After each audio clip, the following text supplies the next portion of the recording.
Hello, and welcome to this introduction to IMACS, the Institute for Mathematics and Computer Science. My name is Megan, and I have been with IMACS for over 10 years now. Here's an agenda for our talk today. I'll start by giving a brief history of IMACS. I'll then go over our pedagogical approach, followed by a general overview of our courses, and then I'll talk about the benefits our students receive from our classes. First, a little about our history. The history of IMACS goes back to the 1960s, when IMACS founder Bert Kaufman observed that acceleration through standard mathematics curricula wasn't meeting the academic needs of talented K-12 students.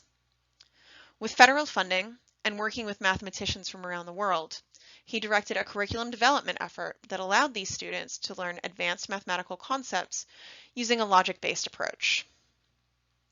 Throughout the 60s, 70s, and 80s, Kaufman and two other IMACS co-founders, Ed Martin and Ian Ferguson, developed a series of advanced mathematics and computer science curricula which formed the backbone of what would become IMACS in 1993. The IMACS program was designed to augment, rather than fully replace, school curricula, and aside from a few online classes, only students who lived near the IMACS facilities in South Florida were actually able to take these classes. Though IMACS had expanded to a few other localities throughout the 90s and 2000s, classes were still largely only available to those students lucky enough to live in an area with IMACS facilities. That all changed in 2020, when COVID forced IMACS to adapt to a fully virtual format. Now, our classes are available to students all over the world. Now let's talk a little about the IMACS approach to learning. First, we'll talk about our teaching philosophy.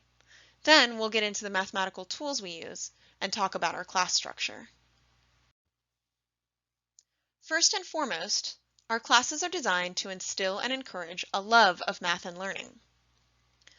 While math classes in schools typically involve dry lessons that even math-loving students often characterize as boring, our classes are designed to be fun, engaging, and dynamic. We utilize interactive games and puzzles designed to encourage students to think critically and analytically, and our lessons are designed to allow our students to grasp big-picture mathematical abstractions. School math classes typically focus on memorization of math facts and brute force algorithms that, while allowing students to answer similar problems correctly, do not facilitate deeper insight. This produces students who are unable to generalize or think creatively about novel but related phenomena. In contrast, IMACS de-emphasizes these teaching approaches in favor of approaches that encourage flexible thinking and allow students to make deeper connections. In contrast to the linear teaching method seen in most traditional classrooms, where a concept is taught to mastery and in isolation, we follow a spiral curriculum, in which students are introduced to a topic, then revisit it periodically with increasing sophistication each time. This is an approach based on evidence that learners can continue to gain greater understanding of a topic even in the time between actively engaging with it, eventually achieving mastery. We teach to the top half of the class, and we don't expect every student to grasp every concept the first time they see it. Next, let's talk about some particular tools we use in IMACS. One of our basic building blocks is something we call strings, better known as Venn diagrams.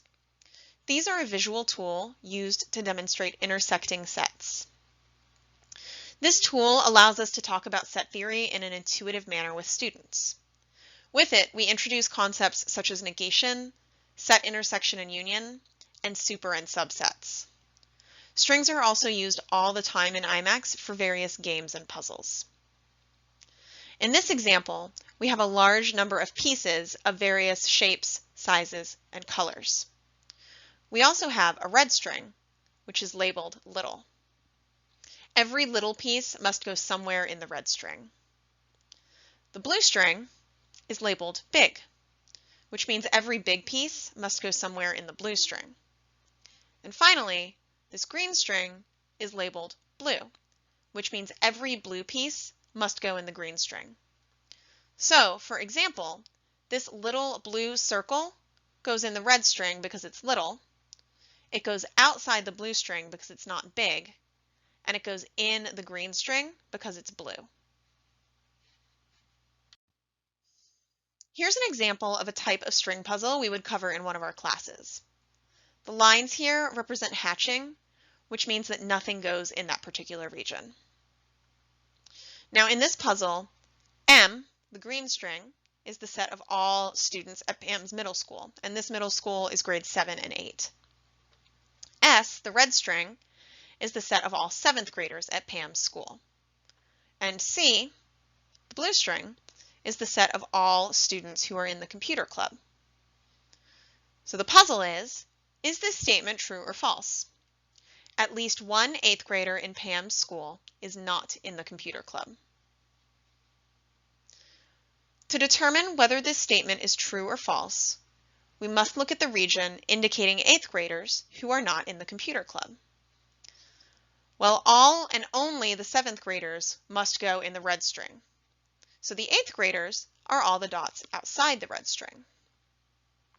The students in the computer club are in the blue string. So this region is for the 8th graders who are not in the computer club. There is at least one dot in this region, so the statement is true. There is at least one 8th grader in Pam's school who is not in the computer club. The following puzzle is an example of a type of logic game we often play in IMACS.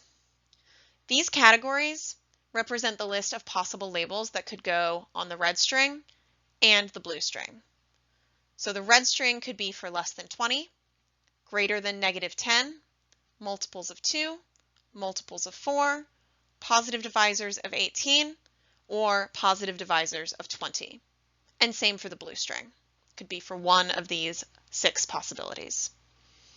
We often play this game in class with a much larger series of labels. Now we're also given some clues in the string picture that are meant to help us determine which label goes with which string. Now there is enough information to help us narrow down to one label for each string. So let's go over this together. Notice first that 2 is in the blue string, but outside of the red string. Since it's in the blue string, we can eliminate all categories for the blue string that would not contain 2. That allows us to eliminate multiples of 4, and that's it. Since 2 is also outside the red string, we can also eliminate any possibility for the red string that would contain 2. The possibilities that would contain 2 are less than 20, greater than -10, multiples of 2, positive divisors of 18, and positive divisors of 20. That means we can eliminate everything except multiples of 4, which means the red string must be for multiples of 4. Now, we've fully analyzed 2, so now we can analyze this hatching clue. This tells us nothing goes in the middle, meaning that the blue string has no multiples of 4 in it. This allows us to eliminate less than 20, greater than -10, multiples of 2, and positive divisors of 20. All of these categories contain at least one multiple of 4. That means there's only one category remaining for the blue string that contains no multiples of 4, positive divisors of 18.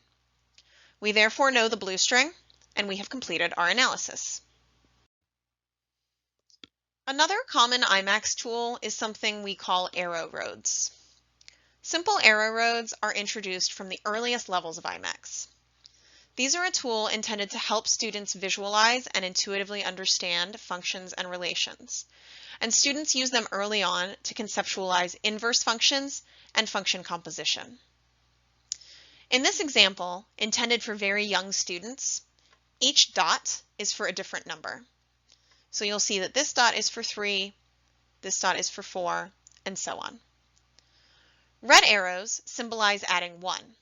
So 3 plus 1 equals 4, 4 plus 1 equals 5, and so on. Blue arrows represent adding 2. 3 plus 2 equals 5. So through this arrow picture, we can see visually that a +1 arrow followed by a +1 arrow is the same as a +2 arrow. Arrow roads can also be used to demonstrate how multiplication is function composition of addition. So if we look at this red arrow road on the left, we will see that if we start at 0 and add 5s, we'll get all the positive multiples of 5.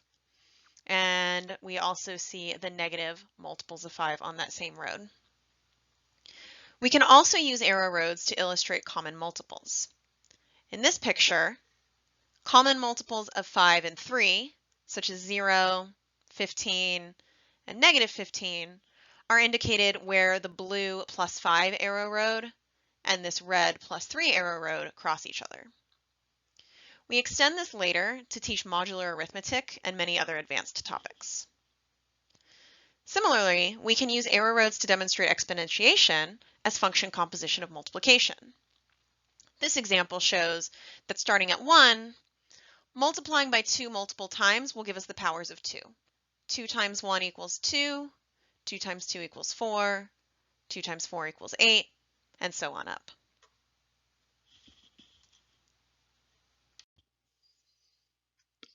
We also use arrows extensively in later levels of our curriculum to help students conceptualize function composition of all sorts. These examples demonstrate, first of all, how IMACS uses arrows to illustrate composition of functions concretely and at various levels of complexity. And it also shows how we use arrows to demonstrate relationships between functions and encourage students to think more flexibly and abstractly about the mathematics underlying various arithmetic relationships, rather than simply performing arithmetic by rote. In doing so, we also help our students learn to complete more concrete tasks, such as mental arithmetic. In this example, it's easier to subtract 50 and then add 3 back than it is to subtract 47 right off the bat. We also use arrows in many abstract applications. Here's just one such example, where the arrows represent relationships between people rather than relationships between numbers. Since the blue arrow is for you are my mother, if this dot is me, then I'm pointing to my mother. And the red arrow is for I am taller than you. So my mother is taller than me. The green arrow is for you are my sister. So if this is me, then this is my sister.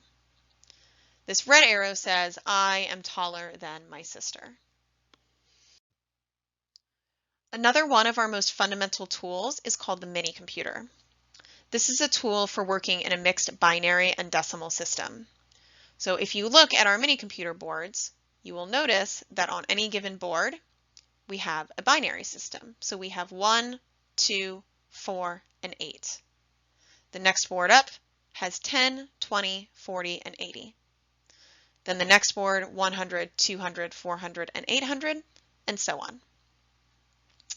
So on this board here, we have a checker on the 2000 square. So this is 2000. We have no hundreds. We have 40, 20, and 10, which altogether makes 70. And here we have 8 plus 1, which makes 9. So altogether we have 2079. At its most fundamental, the mini computer helps students to think of numbers as abstractions rather than overly rigidly and concretely as static objects or simply the numeral representing the number. As with our other tools, we are able to build up to highly sophisticated puzzles and activities using the mini computer. Later in the curriculum, students see the mini computer extended to cover decimals, division algorithms, and many other concepts. Eli the Elephant is a popular character in IMACS lessons, also introduced to very young students. His lessons give a basic introduction to negative numbers for our youngest students. The narrative is that Eli loves peanuts and often goes on walks with his peanut bag, shown here and closer up here. Unbeknownst to Eli, there are both regular peanuts, shown by these black dots, and magic peanuts in the jungle. When a regular and magic peanut come together, both of them disappear. So these 4 pairs of checkers would all disappear when they come in contact. So when we add 12 regular checkers to 4 magic or negative checkers, we are left with only these 8 regular checkers. So 12 regular peanuts plus 4 magic peanuts equals 8 regular peanuts. We also have many other advanced tools, and shown here is just one example. We call this the binary abacus, and we call this the ternary abacus. These tools build on students' earlier work with the mini computer, which helps them understand that a number can be shown in many forms besides just the numeral they usually associate with it. The binary abacus is a tool allowing students to show a number in the binary or base 2 system, and the ternary abacus allows students to show a number in the ternary or base 3 system. Now, of course, these abaci can be abstracted to teach students how to express a number in any base. The following puzzle demonstrates one way that we might combine these tools in a lesson. The students are told that we have a secret number named ELF, and we're given some clues to help them narrow down what number ELF might be. The first uses the mini computer. ELF is one of the numbers shown on these mini computer boards, and the students must interpret them.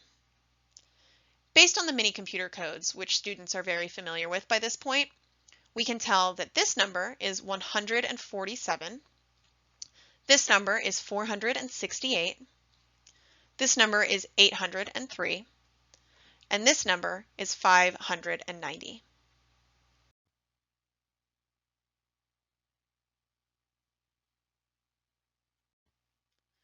So now we have 4 possibilities for ELF. Next, we're given a string picture and told that ELF's home is right here. This string picture tells us 2 things about ELF. ELF is outside the red string, meaning it is not an odd number, and it is outside the blue string, meaning it is also not less than 500. 803 is an odd number, so that cannot be ELF. 468 is less than 500, so that cannot be ELF. 147 is an odd number and less than 500, so that cannot be ELF. The only remaining possibility for ELF is 590.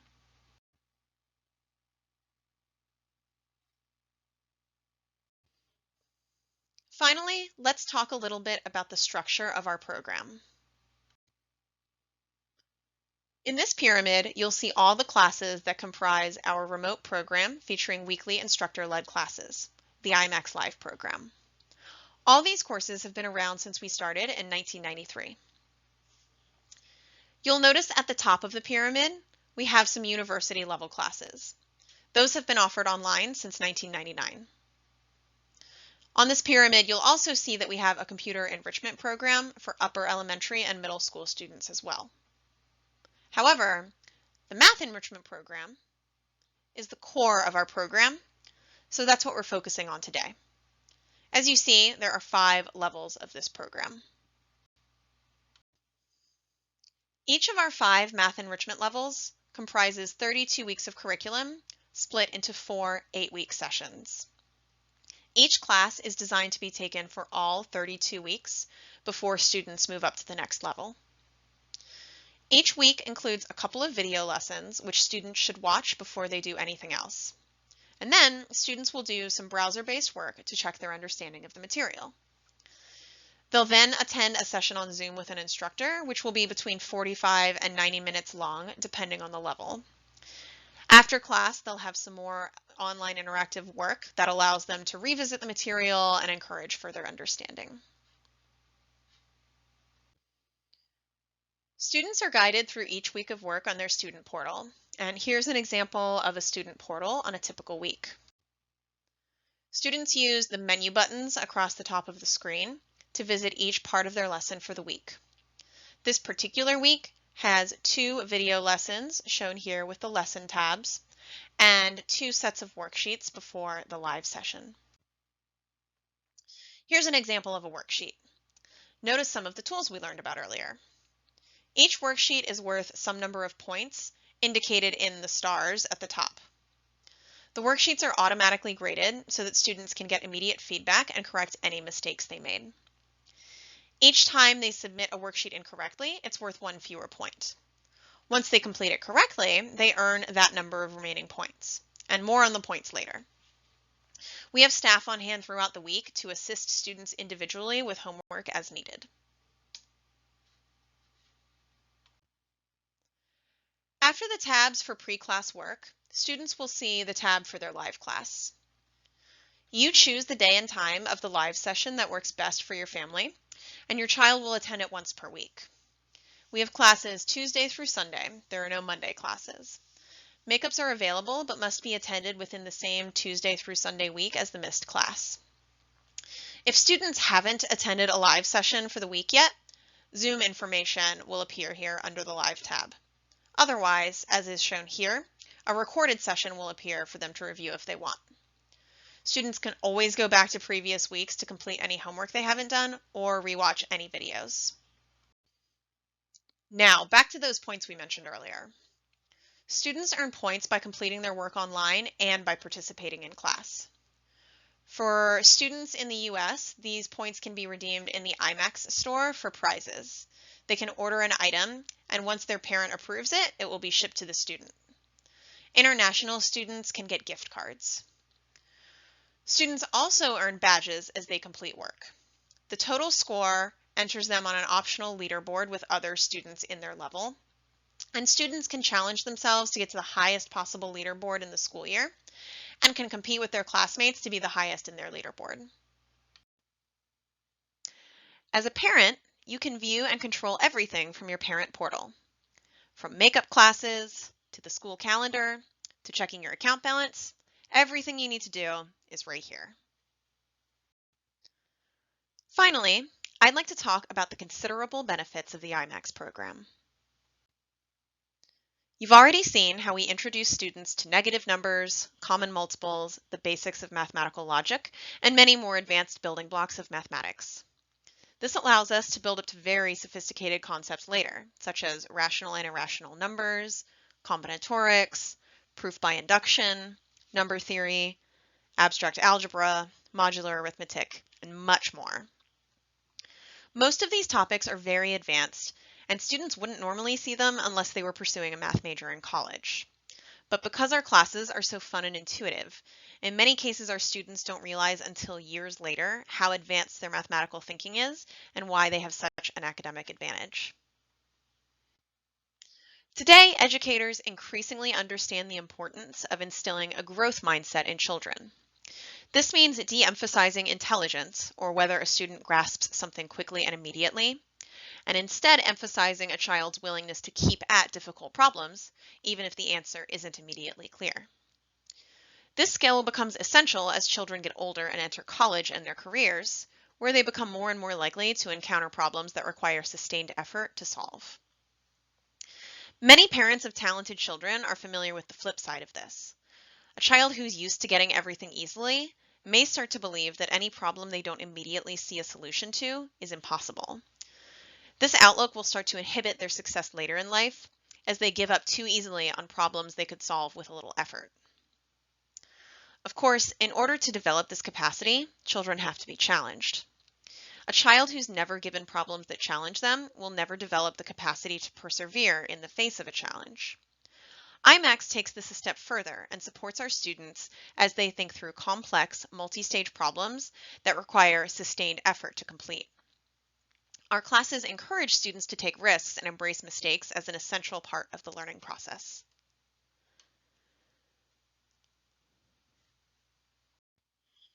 Our students are capable of thinking in ways that the typical student simply isn't taught. They learn to think abstractly and analytically, and they're able to see connections that may not be evident to other students. Our classes can improve our students' self-confidence as they begin to feel more capable and competent. And the skills they learn in our classes are not just applicable to math. They're so broad and widely applicable that our students are able to excel in a wide variety of fields, including sciences, law, humanities, and much more. Let's look at some success stories from former IMACS students.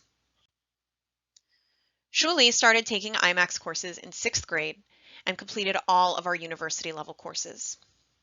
She graduated high school with a near perfect average of 98 and was named a National Merit Finalist.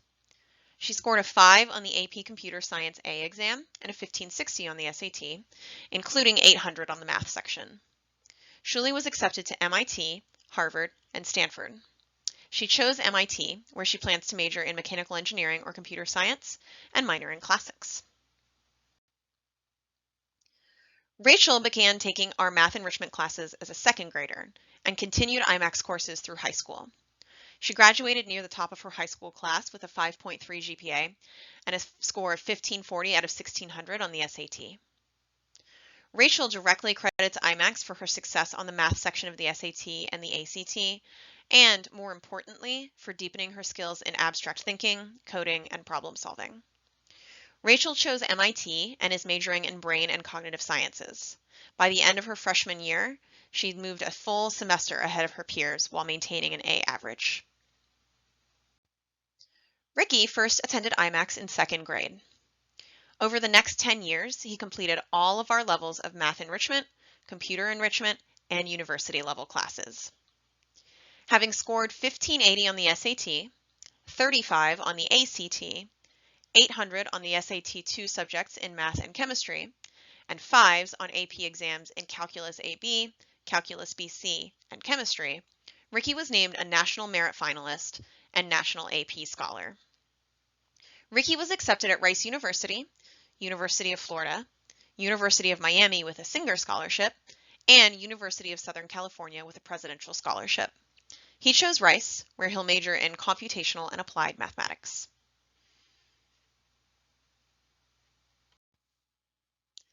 Thanks so much for watching this introduction to IMACS. To get started, you can visit us at imacs.org, where you can try a free class to get your child started in our math enrichment classes.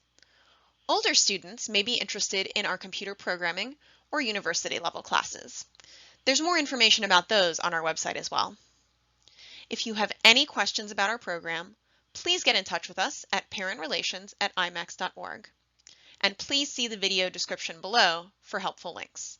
We hope to see you soon.